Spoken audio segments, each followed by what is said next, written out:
Sono vision లో summer AC Mela 0% EMI cash back offers తో ఈ వేసవిని చల్లగా మారుస్తుంది. టీవీ ప్రేక్షకులకు నమస్తే and welcome to my show from the bottom of the heart.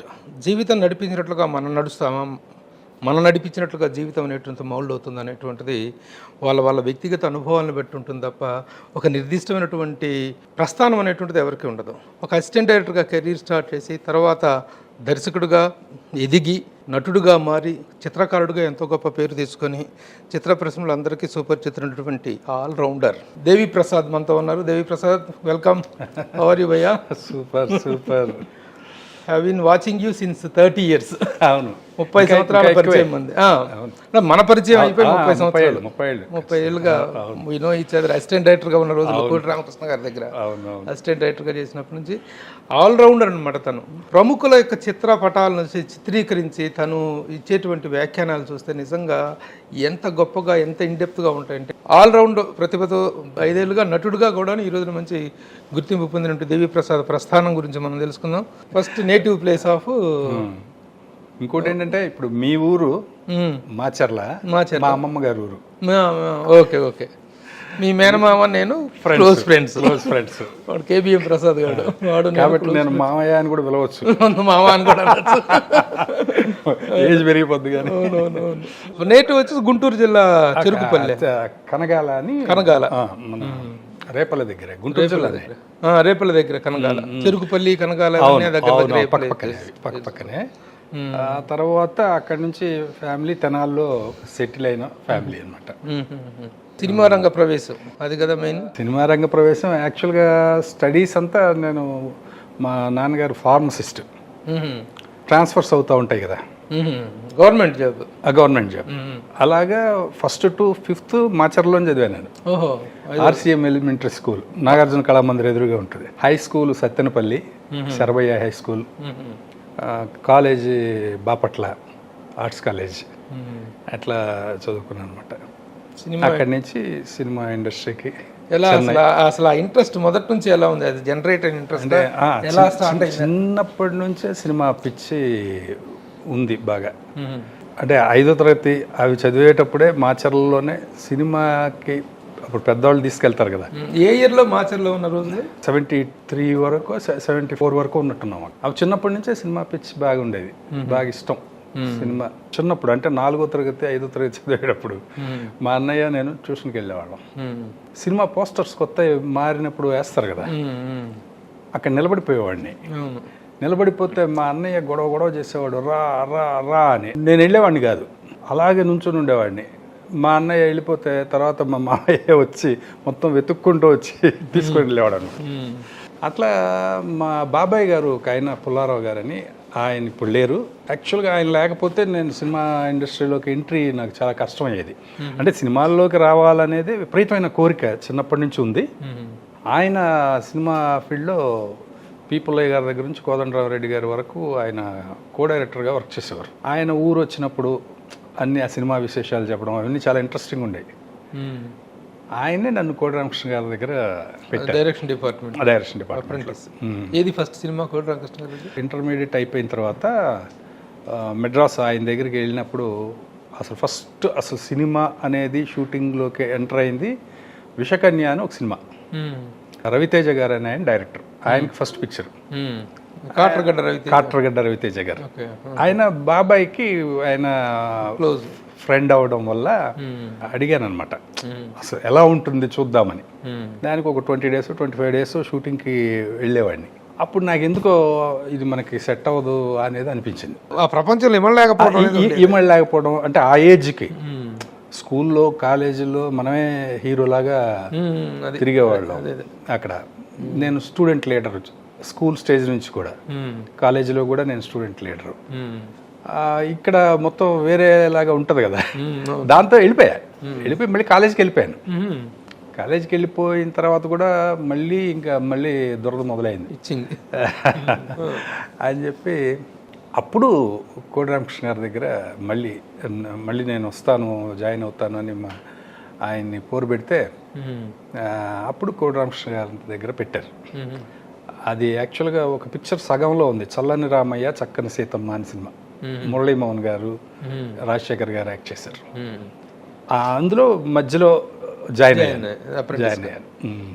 దాని తర్వాత ఒక ఫుల్ ఫ్లెడ్జ్డ్గా చేసిన మొదటి సినిమా దొంగోడు వచ్చాడు. ఎన్ రామలింగేశ్వరరావు గారు, సూపర్ స్టార్ కృష్ణ గారు హీరో. కృష్ణ గారు అప్పటి నుంచే కృష్ణ గారితో అనుబంధం. కృష్ణ గారు అంటే నాకు చిన్నప్పటి నుంచి విపరీతమైన ఇష్టం. అంటే నేను స్కూల్ స్టేజ్లో అంతా కృష్ణ గారు ఫ్యాన్.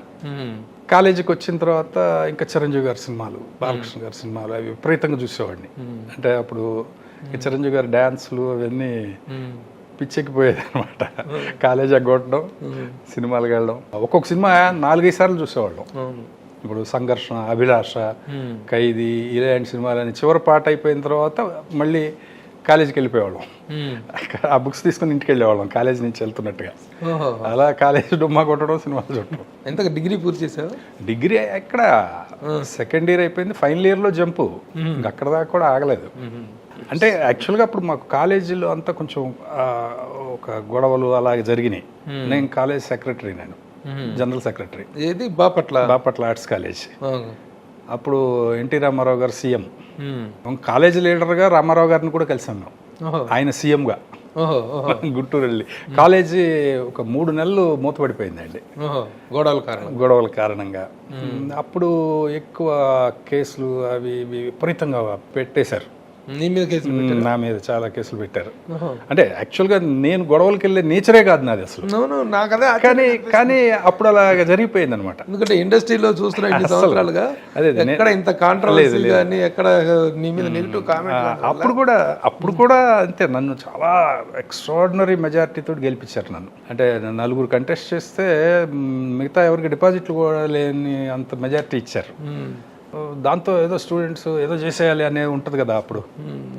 దాంతో అలా జరిగిపోయినాయి. అది యాక్చువల్గా గొడవలు పెట్టుకునే నేచర్ కాదు. రామారావు గారు పరిష్కరించే స్థాయికి వెళ్ళింది అది. అక్కడ ఎమ్మెల్యే గారు రామారావు గారి దగ్గరికి తీసుకెళ్లారు. తీసుకెళ్తే మెమోరాండం రాసి ఇచ్చాము, అందజేసాము. చూస్తా ఉన్నారు. తర్వాత కలెక్టర్ని పంపించారు. తర్వాత అది ఎంత పెద్ద రోజు పేపర్లో కూడా వచ్చేది ఆ న్యూస్లు. అంటే ఇప్పటిలాగా ఇంత చక్కగా చదువుకొని ఉండే సిచ్యుయేషన్స్ అప్పుడు లేవు. అప్పుడు ఎవరికి ఒక గోల్ లేదు, పోవలేదు. వెళ్తున్నాం, కాలేజీకి పంపిస్తున్నారు కాబట్టి వెళ్ళటం. స్టడీస్ పట్ల కానీ జీవితంలో ఏ విషయం పట్ల కానీ ఇంత అవేర్నెస్ అసలు ఉండేది కాదు. ఇప్పుడు పిల్లల్ని చూస్తే నిజంగా చాలా సంతోషంగా ఉంది. వాళ్ళు ఇప్పుడే నెక్స్ట్ ఏం చేయాలి, ఏమవ్వాలి అనేది వాళ్ళు అనుకుంటున్నారు. అప్పుడు ఉండేది కాదు. అలాంటి సిచ్యువేషన్లో నేను అంటే కొన్ని రోజులు అక్కడ ఊర్లో ఉండకుండా ఉండాల్సిన పరిస్థితి వచ్చినప్పుడు నేను చెన్నై వెళ్ళా, మెడ్రాస్ వెళ్ళినప్పుడు ఇంకా అప్పుడు ఏంటంటే నేను వెళ్ళి మెడ్రాస్లో ఉన్నా ఇక్కడ కేసులు పెడుతున్నారు బాపట్లలో. దాంతో ఏంటంటే మా ఫాదర్ని కూడా బాగా ఇబ్బంది పెడుతున్నాననే ఫీలింగ్ నాకే వచ్చింది. నాకే వచ్చి మా బాబాయ్తో లేదు నేను ఇక్కడ జాయిన్ అవుతాను, ఎక్కడొకక్కడ నన్ను జాయిన్ చేయమని చెప్తే అప్పుడు కోడి రామకృష్ణ గారి దగ్గర జాయిన్ చేశారు. అలా జరిగిందనమాట. ఎన్ని సినిమాలు కోడి రామకృష్ణ గారి దగ్గర? మొత్తం త్రూఅవుట్ కెరీర్ కోడి రామకృష్ణ గారి దగ్గర? అంతే, ఆయన దగ్గర కాకుండా నేను చేసిన 2 సినిమాలు. సురేష్ కృష్ణ గారి దగ్గర ఒక పిక్చర్ చేశాను నేను. కోడి రామకృష్ణ గారి దగ్గర నుంచి ఇక్కడికి వచ్చి హైదరాబాద్ షిఫ్ట్ అయిన తర్వాత హైదరాబాద్ షిఫ్ట్ అయ్యాను నేను. షిఫ్ట్ అయినప్పుడు అప్పుడు ఇంకా డైరెక్టర్ గారు షిఫ్ట్ అవ్వాలి, కోడి రామకృష్ణ గారు షిఫ్ట్ అయ్యేవారు కాదు. 98లో ఆయన వద్దనేవారు.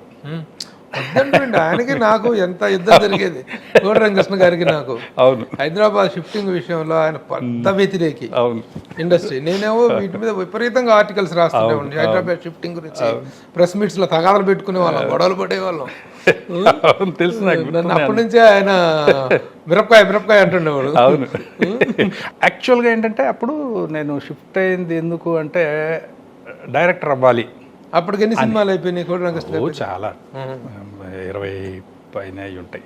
అక్కడ నేను ఇంకా డైరెక్టర్ అవ్వాలి. ఎందుకంటే అక్కడ ఏమవుతుంది, ఈ సినిమా అయిపోయింది, అలా ఏదో ఊరు 4-5 రోజులు వెళ్ళి వచ్చేటప్పటికి ఇంకొక సినిమా స్టోరీ సిట్టింగ్స్కి వెళ్ళడం, తర్వాత మళ్ళీ అది అయిపోవడం. అంతేగా కంటిన్యూటీ దానివల్ల ఏమవుతుందంటే అసలు మనం డైరెక్టర్ అయ్యేది ఎప్పుడు, అసలు అవుతామా అనేది ఒకటి వచ్చేసింది నాకు. లేదు అవ్వాలి. అసలు కోడి రామకృష్ణ గారి దగ్గర జాయిన్ అవటం కానీ, ఈ సినిమా ఇండస్ట్రీలోకి ఎంటర్ అవటం కానీ, అసలు డైరెక్షన్ ఫీల్డ్ పట్ల అవగాహనతో ఏదో జాయిన్ అయ్యాం కాబట్టి జాయిన్. అసలు డైరెక్టర్ అవ్వాలనే కోరిక కానీ ఏంటో తెలియదు, ఏమి తెలీదు. సినిమా అంటే పిచ్చి, సినిమా ఫీల్డ్లో ఏదో ఒకటి చేయాలి, ఏదో ఒకటి చేయాలి. అంతే. అప్పుడు యాక్టర్ అవ్వాలని కూడా నేను యాక్చువల్గా నేను స్కూల్లో బెస్ట్ యాక్టర్, కాలేజీలో నాటకాలు వేసాను. కానీ యాక్టర్ అవ్వాలని ఆ టైంలో ఉంటుంది, ఉన్నా కూడా మెడ్రాస్లో దిగేటప్పటికి ఆ పాండీ బజార్లో ఒక్కొక్కళ్ళు మంచి పర్సనాలిటీలు, మంచి ఒడ్డు పొడుగు అందంగా ఉన్న వాళ్ళు తిరుగుతూ ఉన్నారు, ట్రై చేసేవాళ్ళు. మనం అద్దంలో చూసుకుంటే చాలా పీలగా ఉండేవాడిని, సన్నగా ఉండేవాడిని. ఓ మనం పనికిరాము దీనికి అని అనుకున్నాను. తర్వాత కోటరంకృష్ణ గారి దగ్గర అవకాశం వచ్చిన తర్వాత డైరెక్షన్ డిపార్ట్మెంట్లో జాయిన్ అయ్యి కాలేజీకి వెళ్ళినట్టు వెళ్ళేవాళ్ళం. అసలు బాగా ఎంజాయ్ చేసేవాళ్ళం అసలు మేము షూటింగ్లో. ఎందుకంటే డైరెక్టర్ గారు కూడా టెన్షన్ పెట్టే మనిషి కాదు, ఆయన చాలా కూల్గా ఉంటారు. ఎంత టెన్షన్లు ఉన్నా సరే ఆయనకి అస్సలు టెన్షన్ ఉండదు, టెన్షన్ అసలు చూపించరు, ఎవరిని ఒక మాట అనరు. ఆయన ఎప్పుడు జోకులు వేస్తూనే ఉంటారు, డే నైట్. మాకేంటంటే డే నైట్ షూటింగ్లే, నైట్ 2 గంటల వరకు ఉండేది ఎక్కువ.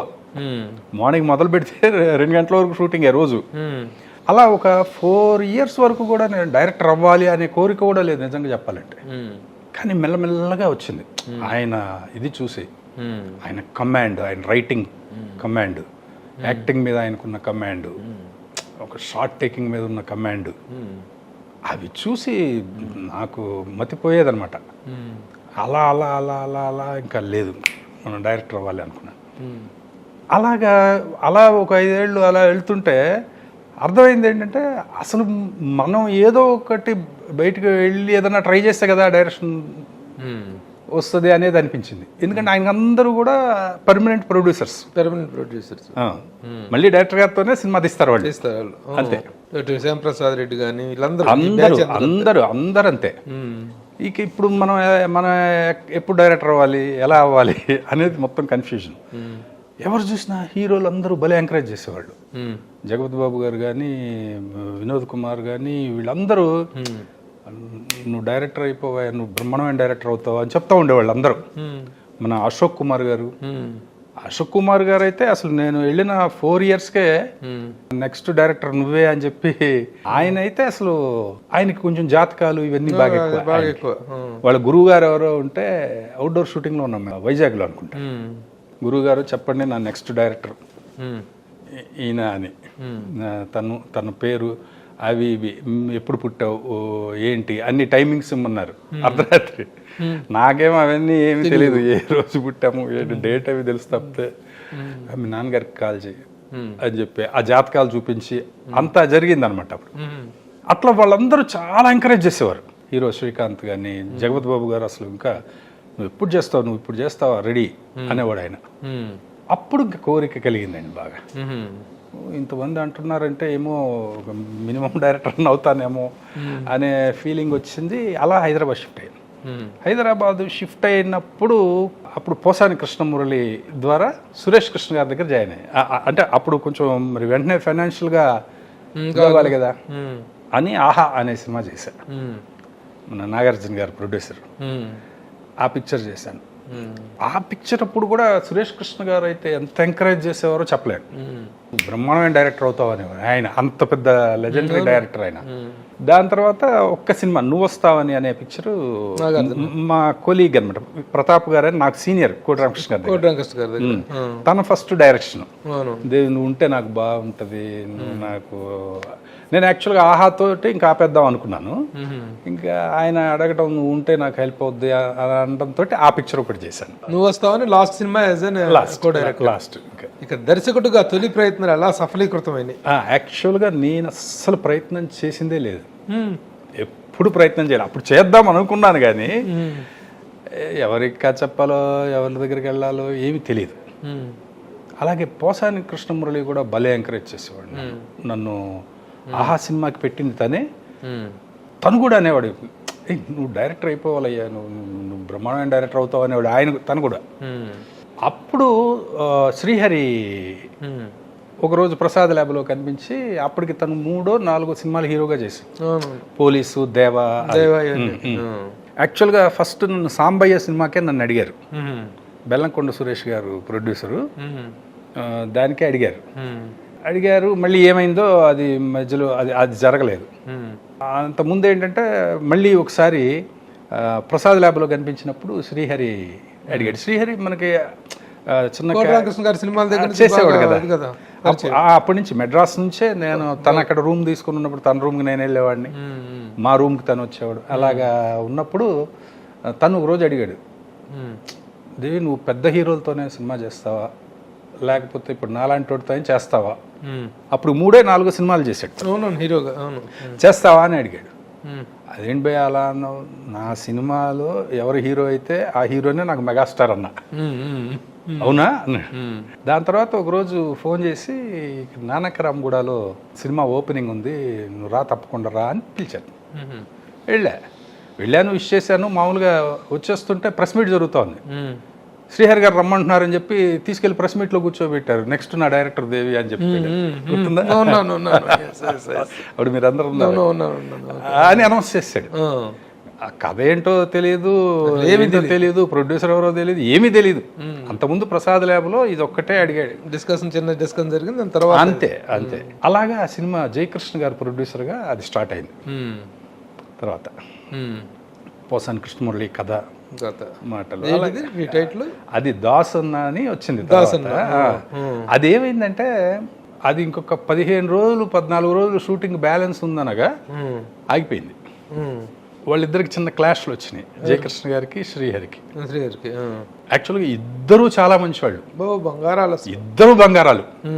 వాళ్ళిద్దరికి ఒక చిన్న ఈగో క్లాష్ వచ్చింది, దానివల్ల ఆగిపోయింది. తర్వాత మళ్ళీ వాళ్ళు ఇద్దరు హ్యాపీగా కలిశారు, అంతా ఓకే. ఇది మాత్రం ఆగిపోయింది. ఇది అయిపోయింది. ఇద్దరు నా గురించి బాధపడేవాళ్ళు. అట్లా అది అయిపోయింది. అయిపోయిన తర్వాత సివి రెడ్డి గారు ప్రొడ్యూసర్, శ్రీకాంత్ హీరోగా. అప్పుడు ఆయన ఇంటికి వచ్చి తీసుకెళ్ళి సినిమా ఇచ్చారు నాకు. అవును. ఎందుకంటే ఇది ఎంత రషస్, చాలా బాగా చేశాడు అని చెప్పుకోవడం వల్ల పేరైతే బాగా వచ్చింది. ఇండస్ట్రీలో ఏంటంటే షూటింగ్ స్టార్ట్ అవగానే ఇవన్నీ స్ప్రెడ్ అవుతూ ఉంటాయి. అవును. డైరెక్టర్ ఎలా చేస్తున్నాడు, ఎలా హ్యాండిల్ చేస్తున్నాడు, ఎలా ఫ్రెండ్లీగా ఉన్నాడా, ప్రొడ్యూసర్ ఫ్రెండ్లీగా ఉన్నాడా, హీరో ఫ్రెండ్లీగా ఉన్నాడా, బిహేవియర్ ఎలా ఉంది, యాటిట్యూడ్ ఎలా ఉంది, ఇవన్నీ స్ప్రెడ్ అవుతుంటాయి. ఆ తర్వాత సివి రెడ్డి లాంటి ఆయన పెద్ద సీనియర్ డైరెక్టర్ ప్రొడ్యూసర్, ఆయన ఎత్తుక్కుంటూ వచ్చి రావటం. అందులో శ్రీకాంత్ కూడా చెప్పుకోవాలండి. అంటే జమ్మస్లో అంటే ఎట్లా అంటే తను ఎంత ఇది అంటే, శ్రీకాంత్ నేను అసిస్టెంట్ డైరెక్టర్గా చేసేటప్పుడు పెళ్ళాన్ని చెప్తే వినాలి ఆ సినిమాలో యాక్ట్ చేశాడు. అవును. నువ్వే డైలాగ్ చెప్పాలి అని అనేవాడు అనమాట. నువ్వు చెప్పయ్యా, నువ్వు బాగా చెప్తావు, చెప్పయ్యా అనేవాడు. నేనే డైలాగ్ చెప్పేవాడిని. అప్పుడే నువ్వు మంచి డైరెక్టర్ అవుతావు భయ్యా, క్యారెక్టర్ భయ్యా, అది ఇది అని చెప్పేవాడు అనమాట. తను అప్పుడు ఫెయిల్యూర్స్లో ఉన్నాడండి. జనరల్గా ఒక ఫెయిల్యూర్స్లో ఉన్న హీరో ఇంకా మంచి బెటర్ డైరెక్టర్, సక్సెస్లో ఉన్న డైరెక్టర్ తోటి చేస్తే బాగుంటుంది అనుకుంటారు కదా, అనుకుంటారు. కానీ తను దేవి పెట్టండి సార్, మంచి ఆప్షన్ సార్, అది ఇది అని చెప్పి సివి రెడ్డి గారికి చెప్పడం, అలా నన్ను తీసుకెళ్ళి సినిమా ఇచ్చారు. సో దట్ ఈస్ తొలి సినిమా ఆడుతూ పాడుతూ రిలీజ్ అయింది. అది బాగా ఆడింది. 100 రోజులు ఆడింది ఫస్ట్ సినిమా.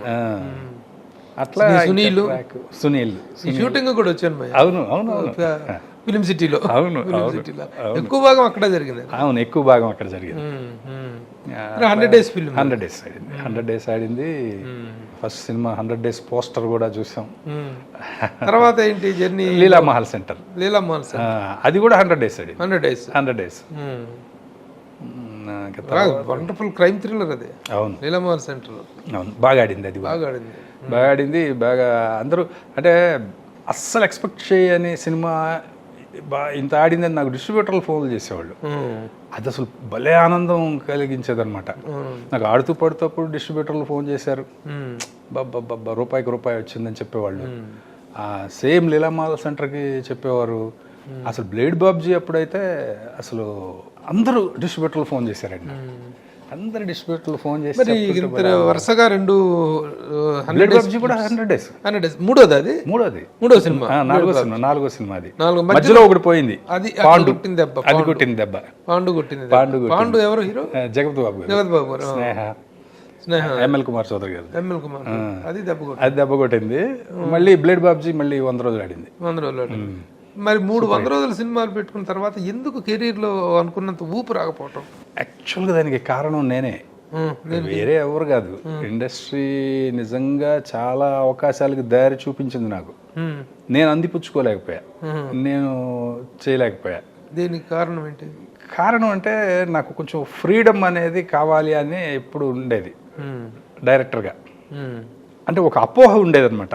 అంటే పెద్ద హీరోలు దగ్గరికి వెళ్తే వాళ్ళే మొత్తం మనల్ని కమాండ్ చేస్తారు, ఇలా ఉండాలి అలా ఉండాలని, ఇలా చేయాలి అలా చేయాలని చెబుతారు అనేది ఎందుకో నాకు నేనే అనేసుకునేవాడిని ముందే. అందుకని నాకు కంఫర్ట్గా ఉన్న వాళ్ళతోనే చేయాలనుకునేవాడిని. ఏది ఒక పెద్ద డైరెక్టర్ అయిపోవాలి, పెద్ద హీరోలతో సినిమాలు చేయాలి అని అసలు అనుకునేవాడిని కాదు. ఏం లేదు లేదు అసలు లేదు.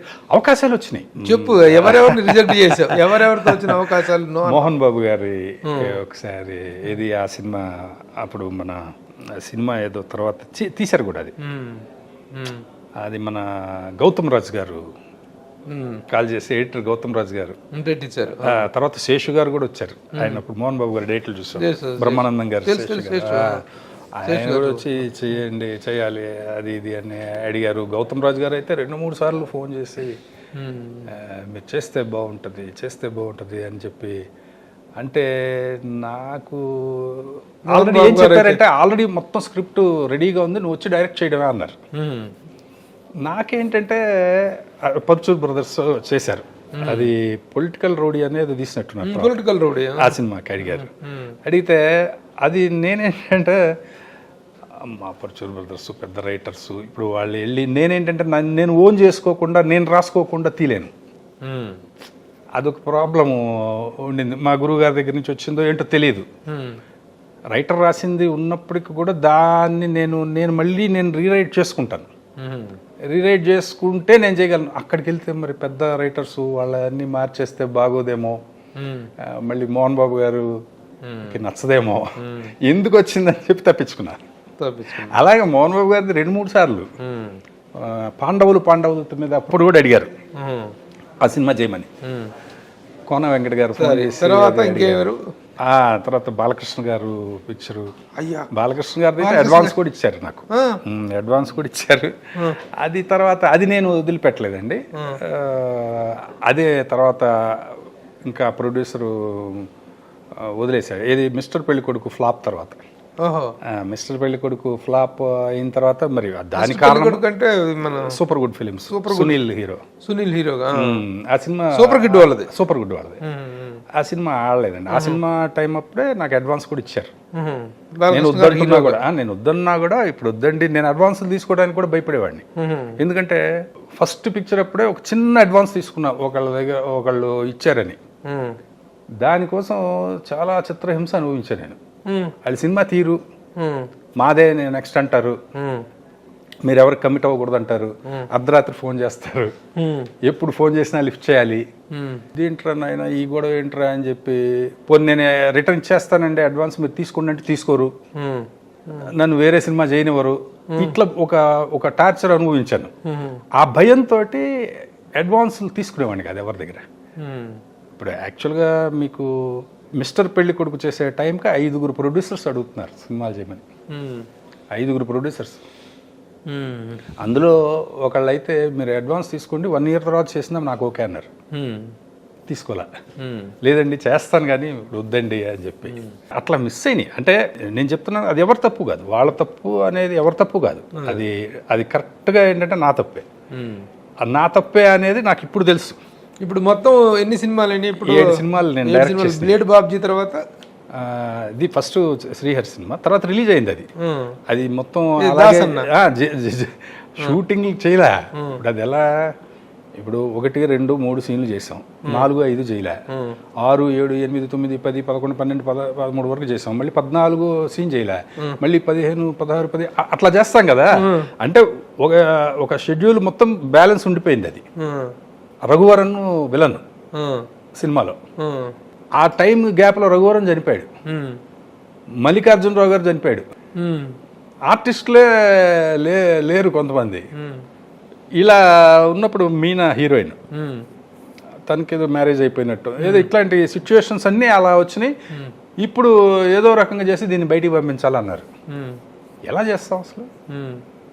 దానికి ఏదో నేనే రాసిచ్చాను డైలాగులు, ఏదో లింకులు పెట్టి వాళ్ళు చేసేసి ఏదో రిలీజ్ చేశారు. అది తర్వాత ఆ సినిమాకి డబ్బులు వచ్చినాయి. అతనికి నట్టి కుమార్ ఏదో నట్లు బోల్టులు బిగించి ఉంటాడు. నాకు డబ్బులు వచ్చినాయి అంటాడు ఆయన ఆ సినిమాకి. ఏది నిజం చెప్పాలంటే అందులో 14 రోజులు షూటింగ్ బ్యాలెన్స్ ఉంది. అది ఏదో తిమ్మిరి పంపిణీ చేస్తారు. అదేదో మొత్తానికి బిజినెస్ అదేదో చేసేసి చేశారనమాట. 7 సినిమాలు ఏమేంటి వరుస?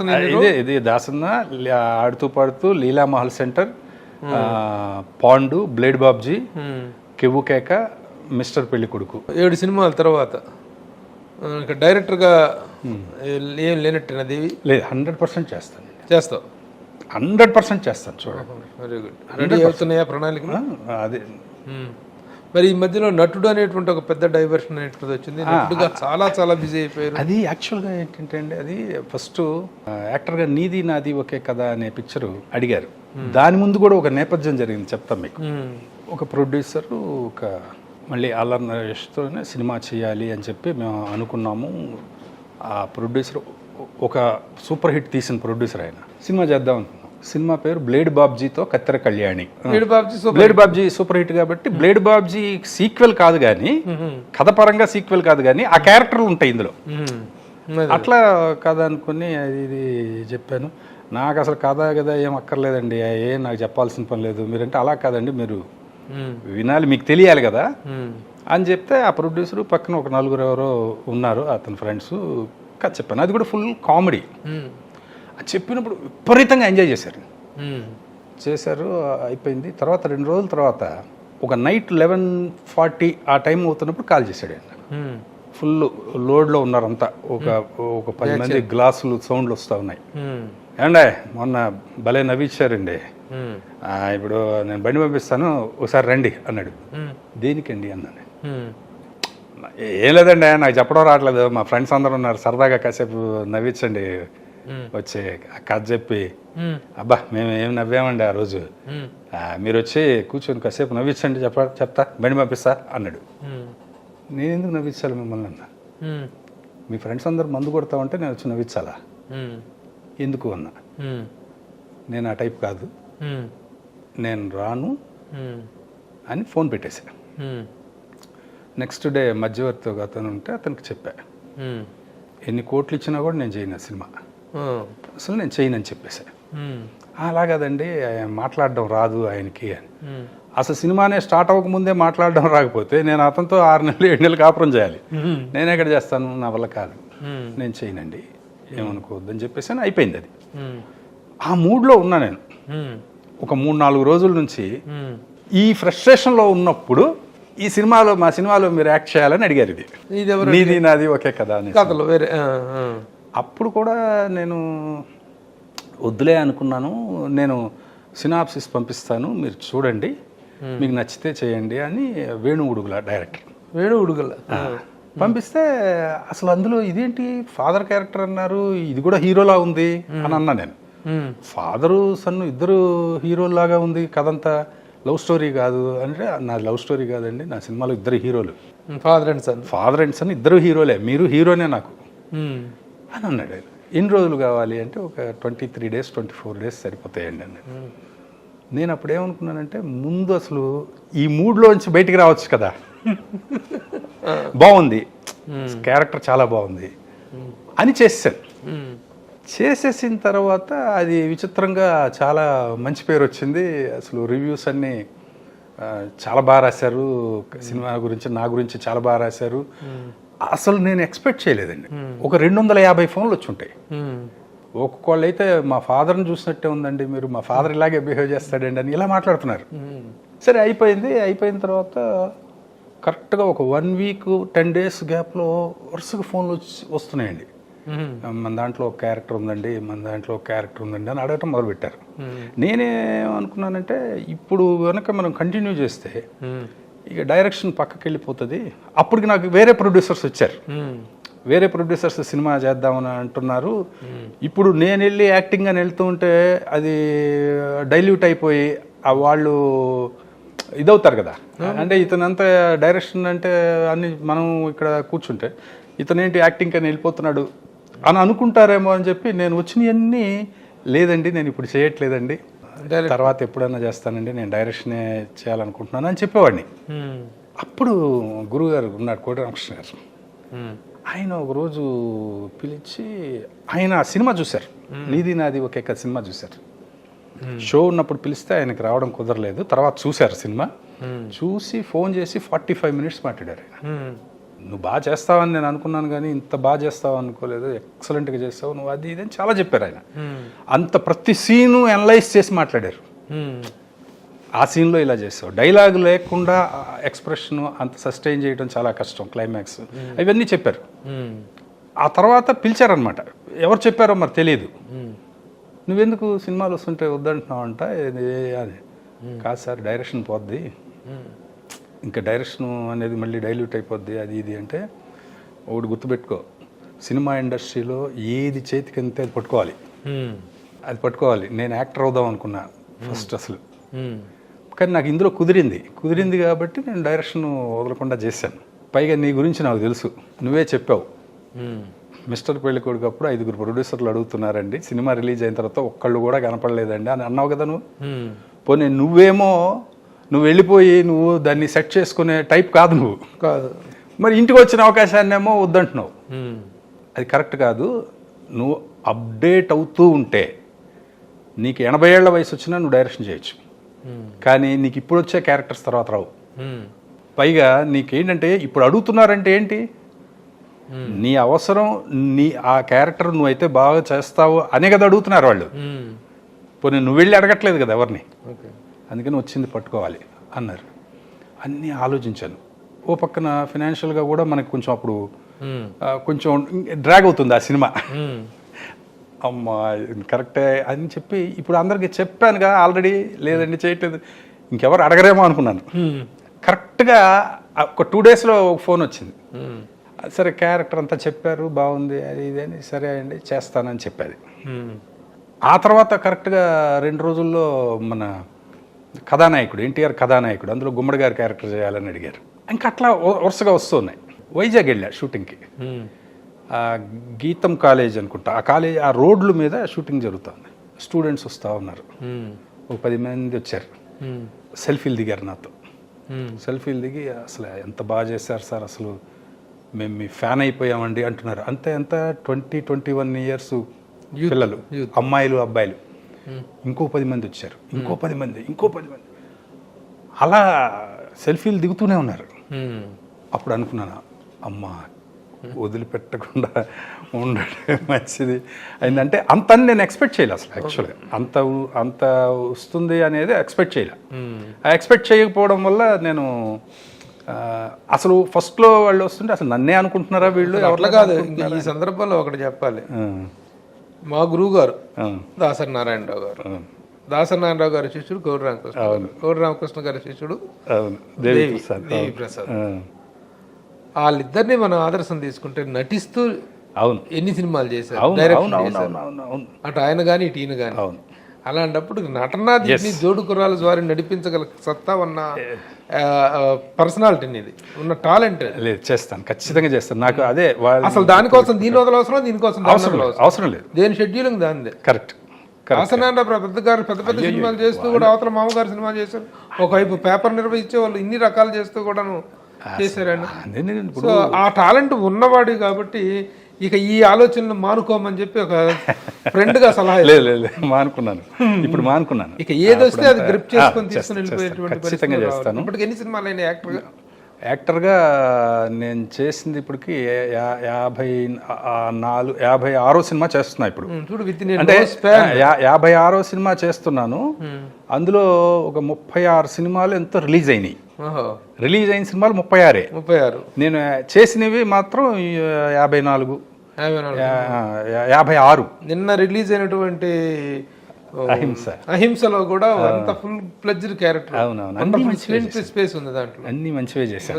మంచిగా ఇప్పుడు ఇంకా రిలీజ్ అవబోయే చాలా మంచి Narayana and co title role పోషించేటువంటి ఇది ఈ రోజుల్లో ఎవరికైనా వస్తుంది. అవునవును, నారాయణ అండ్ కో నిజంగా ఆడియో ట్రైలర్స్ ఎంత బాగా సక్సెస్ అయిపోయింది. అవును, అది వెయిటింగ్ ఫర్ నారాయణ. అసలు నేను కూడా వెయిటింగ్ అండి. ఎందుకు వెయిటింగ్ అంటే, నేను యాక్టర్గా ఇప్పుడు నేను డైరెక్ట్ చేసిన అన్ని కామెడీ బేస్డ్ ఎక్కువ సినిమాలు. అందులో ఒక్కొక్క సీన్ ఎప్పుడైనా నేను యాక్ట్ చేశాను, అది యాక్ట్ చేయడం, యాక్టర్ అవ్వాలనేది కాదు. ఆ టైంకి వేరే యాక్టర్ ఎవరు నాకు అవైలబుల్గా లేకపోవడం వల్ల చేశాను.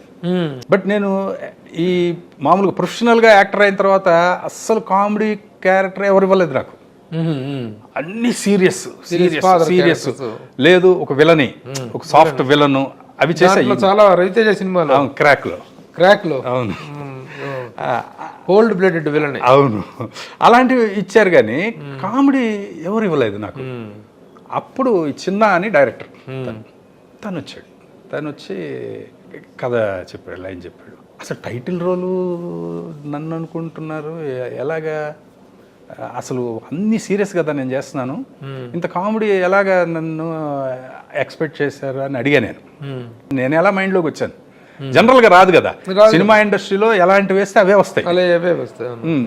అంటే నేను సినిమాలు చూసి కాదండి, నేను విడిగా మీరు మాట్లాడేటప్పుడు, మీరు జోకులు వేసేటప్పుడు చాలాసార్లు నేను చూశాను.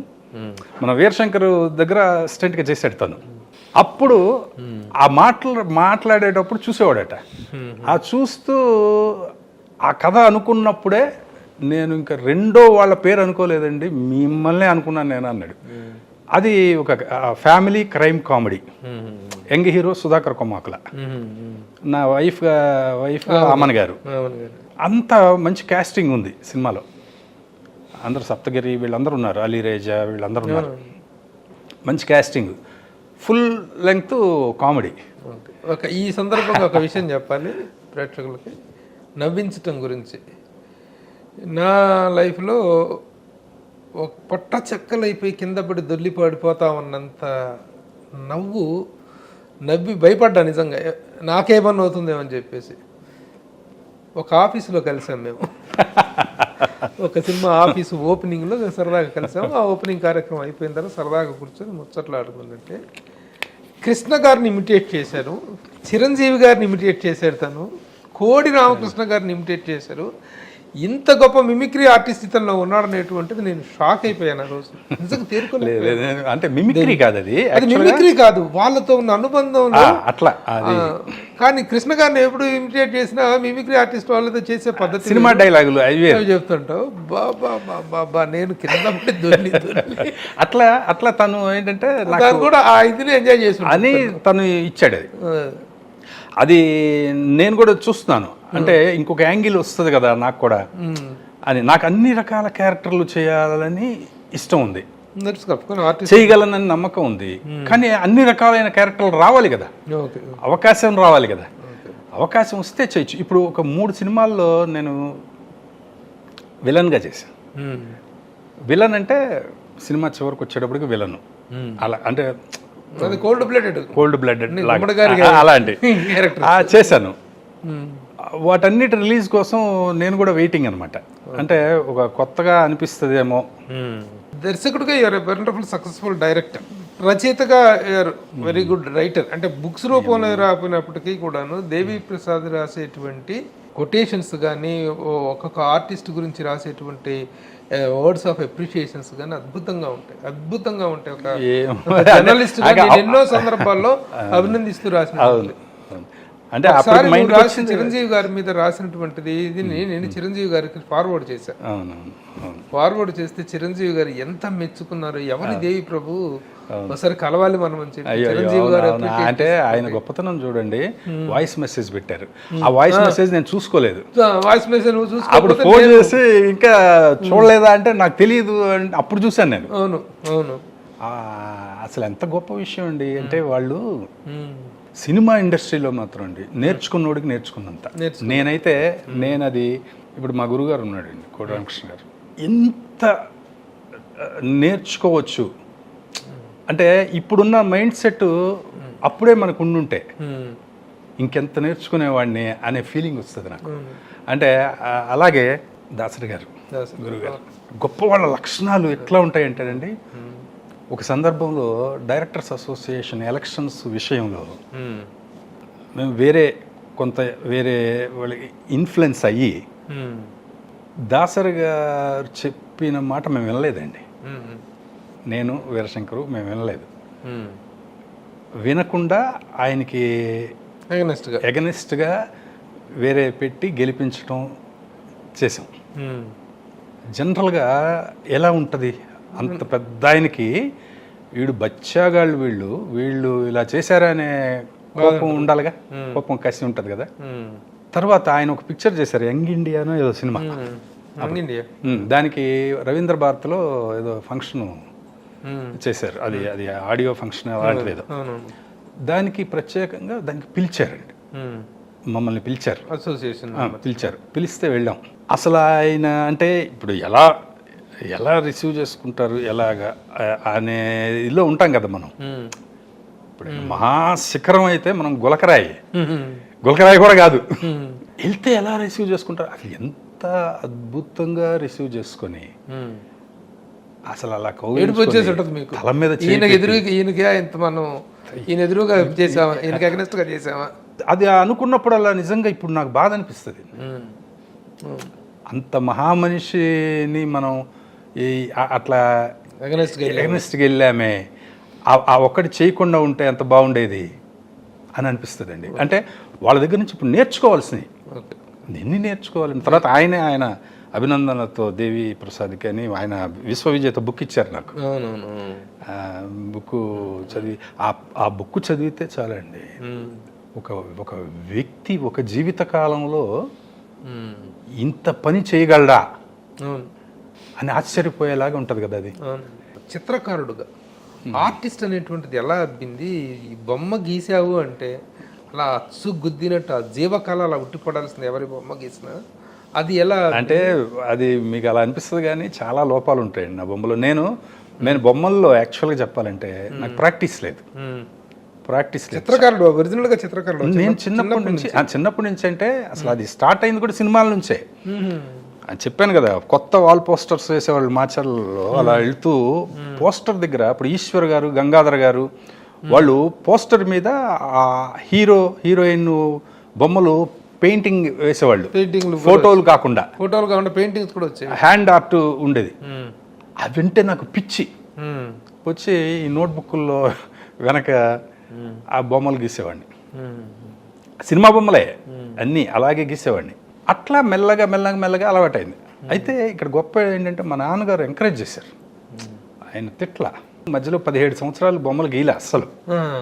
బాలచంద్ర గారు ఒకసారి డైరెక్టర్స్ అసోసియేషన్కి వచ్చినప్పుడు ఆయనంటే నాకు పిచ్చి అభిమానం. ఆయన 68 సినిమాలు ఉన్నాయి నా దగ్గర. ఆయన 100 సినిమాలు తీస్తే 101 తీస్తే అందులో అప్పుడు ఆయన అడిగారు అనమాట, మీరు ప్రొఫెషనల్గా బొమ్మలు గీస్తుంటారా అంటే, లేదు సార్ మధ్యలో 17 ఏళ్ళు గీయలేదు, సినిమా దీనిలో ఉన్నాను కాబట్టి. అంటే నువ్వు ఉన్నది డైరెక్షన్ డిపార్ట్మెంట్లోనే కదా, నీకు చాలా అడ్వాంటేజ్ అవుతుంది కదా. నేను 100 సినిమాలు తీశాను, నాకు పెన్సిల్ ఇచ్చి బొమ్మ గీయమంటే నేను గీయలేను కదా. నువ్వు అది ఇంత బాగా గీసావు, ఎందుకు ఆపేసావు? అట్లా ఆపొద్దు. ఎప్పుడైనా సరే ఏదైనా ఒక ఆర్ట్ మనకు వచ్చిందంటే మనం చనిపోయే వరకు అది కంటిన్యూ చేయాలి అని చెప్పారు. దాంతో ఆ ఇన్స్పిరేషన్తో అప్పటి నుంచి గీయడం మొదలుపెట్టాను. నాకు సినిమా వాళ్ళంటే నాకు చాలా ఇష్టం ఉంది. ఫస్ట్ సినిమాలో ఏ పని చేసేవాళ్ళన్నా ఇష్టం నాకు, గొప్పవాళ్లే కాదు. కానీ ఇప్పుడు ఒక సినిమా చూసినప్పుడు లేదంటే ఇప్పుడు ఆ డైరెక్టర్ మీద విపరీతమైన అభిమానం వచ్చేస్తుంది నాకు. అది వచ్చినప్పుడు వెంటనే నేను ఎవరికి చూపించుకోలేను కదా, అది నాకు తెలిసింది బొమ్మ గీయడం. అందుకని వెంటనే బొమ్మ గీసేస్తా. మొన్న కృష్ణ గారిది బర్త్డే ఉంది కదా, యాక్చువల్గా ఆ ముందు రోజు వరకు పని ఉంది. రేపు 31st ఆయన బర్త్డే. 30th ఒక్క రోజులో బొమ్మ గీయాలి. మార్నింగ్ ఒక 10-10:30కి మొదలు పెట్టాను, నైట్ 9 అయింది అయిపోయేటప్పటికి. అది వాటర్ కలర్ పెయింటింగ్ మొన్న పెట్టింది, ఆయన మేకప్ లేకుండా నవ్వుతూ ఉన్న. అట్లాగే ఆ రోజు ఏం పని లేదు కాబట్టి ఆ రోజు మొత్తం ఇంకా 9 వరకు గీసాను అనమాట. ఇప్పుడు కరోనా సమయంలో చిరంజీవి గారు చాలా హెల్ప్ చేస్తే, అవును, ఆ హెల్ప్ చేసిన దాని మీద కొన్ని అసంతృప్త రాగాలు వినిపించిన దాని మీద నువ్వు స్పందించిన విధానం అదిరిపోయింది. అంటే నాకు నిజంగా బాధ అనిపించింది. అంటే ఆయన ఏం చేస్తారు అనేది ఇండస్ట్రీలో తెలుసు. ఒక పక్కన ప్రజలకు కూడా అంత చేస్తే ఇంకా అంత చేయలేదు ఇంత చేయలేదు అంటే అసలు నాకు చాలా కోపం వచ్చేసిందండి. ఆ ట్రోల్స్ అన్ని ఒకరోజు చూసా, 2 రోజులు చూసా, 3 రోజులు చూసా. ఈ 3వ రోజు నాకు చాలా తట్టుకోలేకపోయా, కోపం వచ్చేసింది నాకు. అంటే ఏం తెలుసని వాళ్ళకి, ఒక తెలియని ఒక అన్నెసరీ అసూయ తప్పితే ఒక మనిషి మీద అని నేను అప్పుడు అది రాశాను అనమాట. దాని మీద అంటే అవునవును. చిరంజీవి గారి ఇది ఆ కరోనా సమయంలో ఆయన చేసిన హెల్ప్ మీద కొంతమంది సన్నాయి నొక్కులు చిన్న చిన్న విమర్శలు చేస్తే దానికి చాలా ఘాటైన స్పందన ఇచ్చారు. అవును అవును. చదువుతా ఒకసారి. జై చిరంజీవ. ఓ మనిషికి మరో మనిషి నుండి దానాన్నో దాతృత్వాన్నో తమ హక్కుగా ఆశించే హక్కు లేదు. దానికి కొలతలు వేసే హక్కు అసలే లేదు. అది ఇచ్చేవారి హృదయ వైశాల్యానికి, పుచ్చుకునేవారి కృతజ్ఞతాభావానికి సంబంధించిన విషయం మాత్రమే. సమాజం కుల మత ప్రాంత పార్టీలుగా విడిపోయినప్పుడు ఏ మనిషి ఎంత మంచి చేసినా విమర్శించేవారు ఉంటూనే ఉంటారు. ప్రశంస పాక్షికంగానే ఉంటుంది. విమర్శ కంటే సత్సంకల్పం ఎప్పుడూ 1000 మెట్లు పైనే ఉంటుందని విఘ్నులందరికీ తెలుసు. విపత్కర పరిస్థితుల్లో తెలుగు సినిమా పరిశ్రమలో తోటివారిని కలుపుకుని ఓ పెద్దన్న ఎలా బాధ్యతను తీసుకుని ఆ పన్నులకు అద్భుతాల సాయాన్ని అందిస్తున్న చిరంజీవి గారిని చిత్ర పరిశ్రమ ఎప్పటికీ గుండెల్లో పెట్టుకుంటుంది. అవసరమైన సమయంలో ఆక్సిజన్ అందించి ప్రాణాలు నిలుపుతున్నందుకు తెలుగు ప్రజల మనసుల్లో ఆయన ధన్యజీవిగా నిలిచిపోతారు. సీఎం అనే పదవి కంటే చిరంజీవి అనే పదవి గొప్పది అని ఎవరో అన్నట్లు అచ్చంగా నా అభిప్రాయము అదే. 2 అక్షరాల సీఎం అనే 2 కాళ్ళ కుర్చీ కంటే 4 అక్షరాల మెగాస్టార్ అనే 4 కాళ్ళ సింహాసనం ఎప్పటికీ పదిలం. రాజకీయపు టెత్తులపై ఎత్తులు పొత్తుల తాకిడికి ఆ కుర్చీ ఎప్పుడైనా కూలిపోవచ్చు. తరగని అభిమానంతో ప్రేక్షకాభిమానులు వారి హృదయాలలో ప్రతిష్ఠించుకున్న ఈ సింహాసనం ఎప్పటికీ చెక్కుతెదరదు. దానిపై ఆసీనులై ఉన్న చిరంజీవి గారు ఎప్పటికీ వర్ధిల్లుతూనే ఉంటారు. నా గీతల్లో మ్యాగ్నానిమస్ మెగాస్టార్ దేవి ప్రసాద్. అద్భుతంగా రాశారు, అద్భుతంగా రాశారు. కంగ్రాచులేషన్స్. ఈ విధంగా ప్రతి ఒక్కరి దీంట్లో ఇది ఇంత ఆవేశభరితంగా రాయటం అనేటువంటిది ఆ వచ్చిన విమర్శల బట్టి అదే ఆయన చేస్తున్నటువంటి ముఖ్యంగా కరోనా సమయంలో ఆయన చేసినటువంటి హెల్ప్. నేను 1 రోజు 2 రోజులు 3 రోజులు అసలు ఏమీ రాయలేదు, వాళ్ళకేం తెలియదులే అనుకున్నాను. కానీ అంటే ఒక పని కట్టుకొని అవి మీకు ఫేస్బుక్ ట్రోలింగ్స్ ఓపెన్ చేస్తే అవే కనపడుతున్నాయి. అక్కడ చాలా కోపం వచ్చింది. నేను ఇది చూసి చిరంజీవి గారికి ఫార్వర్డ్ చేస్తే ఆయన చాలా ఆయన అంటే మరి ఆయన ఎంత పెద్ద గొప్ప ఇదండి, లెజెండ్. అసలు నాకు పరిచయం కూడా లేదండి. యాక్చువల్గా నాకు మిస్టర్ పెళ్లి కొడుకు సూపర్ గుడ్ వాళ్ళ సినిమా నేను డైరెక్ట్ చేసినప్పుడు ఆయనే ఫస్ట్ క్లాప్ ఇచ్చారు. కానీ అంతే తప్పితే కోటరామకృష్ణ గారితో డైరెక్షన్ చేసినప్పుడు ఆయన సినిమాలో రిక్షా వాడు చేయలే నేను, అందుకని నాకు పరిచయం కూడా లేదు.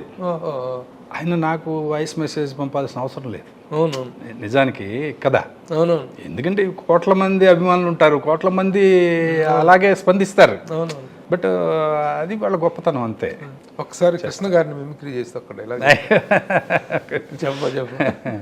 అంటే కృష్ణ గారు ఆయన స్వచ్ఛమైన నవ్వు అండి, నాకు అది బాగా ఇష్టం. స్వతహాగా నేను స్కూల్ స్టేజ్లో ఆయన అభిమాని కదా. దొంగోడు వచ్చాడు, చుట్టాల అబ్బాయి, గూఢచారు 117 ఆ సినిమాలన్నీ నేను పనిచేశాను. అసలు ఆయన ఆ పాట ఎన్ని రోజులు ప్లాన్ చేశారయ్యా అంటారు. అంటే అది 3 days అండి. నువ్వు ఫ్యాన్ అంటున్నావు కదా, ఊరికి మనగాళ్ళు ఇదిగో తెలచీర అనే పాట ఎన్ని రోజులు తీశారో తెలుసా? అది ఒక నైట్లో మొత్తం పాట ఫినిష్ అయిపోయింది. అది అంత మంచి మంచి సూపర్ హిట్ కదా, అది 3 రోజులు ఎందుకు పాట 1.5 days చాలు అంటారు అనమాట. అట్లా కోటరామకృష్ణ గారు కృష్ణ గారు కాంబినేషన్, వాళ్ళిద్దరు కాంబినేషన్ చాలా సినిమాలు వచ్చినాయి. అంటే ఆయన అడుగుతుంటారండి అన్నీ. సీతారామరాజు ఎలా చేశారు సార్? సీతారామరాజు రామారావు గారు చేద్దాం అనుకున్నారు కదా సార్, అప్పుడు ఎలా అసలు అంటారు.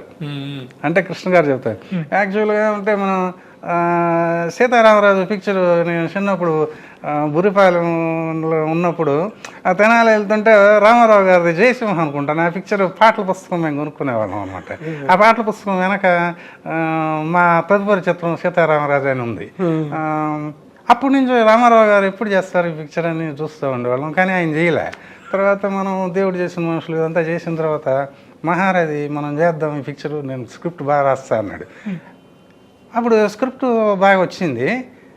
తర్వాత రామారావు గారు పిలిస్తే వెళ్ళాను తెల్లవారుజామున. ఆ పిక్చర్ చేస్తున్నావు అంట కదా నువ్వు అన్నారు. అదేనండి అందరూ పిక్చర్ చేద్దాం అనుకుంటున్నాము, ఒకవేళ మీరు చేస్తానంటే నేను మానేస్తాను అన్నాను. నేను చేయను, మీరు కూడా చేయొద్దన్నారా? మీ గురువు గారు రియాక్షన్ అంటారు ఆయన. ఆ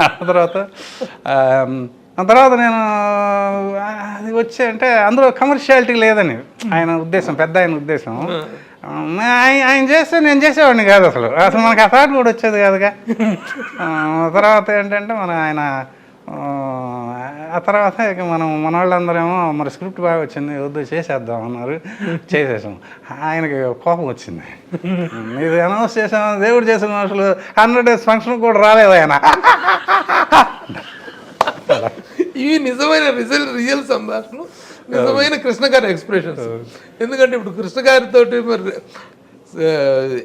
మిమిక్రీ వాళ్ళు చేసేది ఏంటంటే సినిమాలో డైలాగులు చెప్తారు, రియల్ గా కృష్ణ గారు ఎలా మాట్లాడతారు, కృష్ణ గారి ఎక్స్పీరియన్స్ ఎలా ఉంటాయి, ఆయన లాంగ్వేజ్ దానికి రెప్లికా ఇది 100%. అంటే పర్సనల్గా తెలిసిన వాళ్ళకి బాగుంటాయి అవి. సినిమా డైలాగులు అంటే అందరికీ బాగుంటాయి.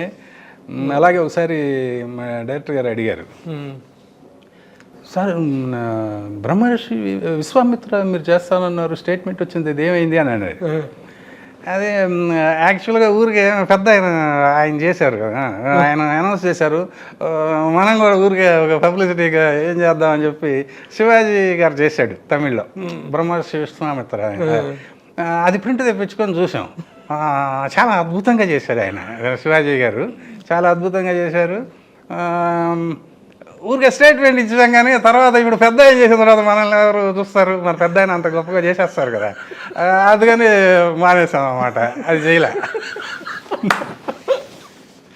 రామారావు గారు అంటే విపరీతమైన ఇష్టం అండి కృష్ణ గారికి. అబ్బో చాలా గొప్ప, చాలా ఆయన అభిమాని కదా. అసలు అలాంటివి చెప్తా ఉంటారండి కృష్ణ గారు. ఈయన మిమిక్రీ చేసాడు అట్లా అందరిని చేసాడు. అందరినీ అంటే ఇప్పుడు ఈ మిమిక్రీ ఎలా డెవలప్ అయింది? మిమిక్రీ అని కాదు, యాక్చువల్గా చిన్నప్పుడు స్కూల్లో సకల కళ వల్ల స్టార్స్ ఎవరిని చేస్తావు ఇంకా అట్లా అని కాదు. నేను పని చేసేటప్పుడు ఇవన్నీ టిపికల్గా ఉంటాయి కొన్ని. ఇప్పుడు మన సాగర్ గారు ఉన్నారు కదా, డైరెక్టర్ సాగర్ గారు, పరిచయం ఉంది కదా. అయ్యో అంటే నేనే ఇవిడేంటి ప్రభు, ఇంటర్వ్యూలన్నీ కూడా చాలా బాగున్నాయి, నేను మొన్న కూడా చూశాను, ప్రతి ఇంటర్వ్యూ కూడా చాలా బాగుంది అని అట్లా అంటే అట్లా పరిచయమైన అట్లా తప్పితే మిమిక్రీ అంటే అలా కాదు. అట్లా రకరకాలైన క్యారెక్టర్స్ అంటే ఏదో ఒక టిపికల్ ఉంటాయి కొంతమందికి. ఒకటి దేవి ఏదో జనరల్గా ఒక సినిమాలో వేషాలు వేసే ఒక సినిమా పర్సన్ అనేటువంటి కాకుండా you have wonderful talent, all round talent. ఇవన్నిటితోటి ఇంకా అద్భుతంగా ఫ్లరిష్ అవ్వాలి. ఈ ఫిలిం కెరీర్ అనేటువంటిది ఇంకా ఒక దర్శకుడిగా శిఖరాగ్ర స్థాయిలో చూడాలి, నటుడుగా కూడా చూడగల టాలెంట్ లేని వాడి గురించి మనం మాట్లాడాం. ఇన్ని టాలెంట్స్, ఇంత ప్రతిభ, ఇంత ఎక్స్పీరియన్స్ ఉన్నవాడు కాబట్టి I wish you every success in your future. Would like to see you as a wonderful film personality. All the best. Thank you. Bye.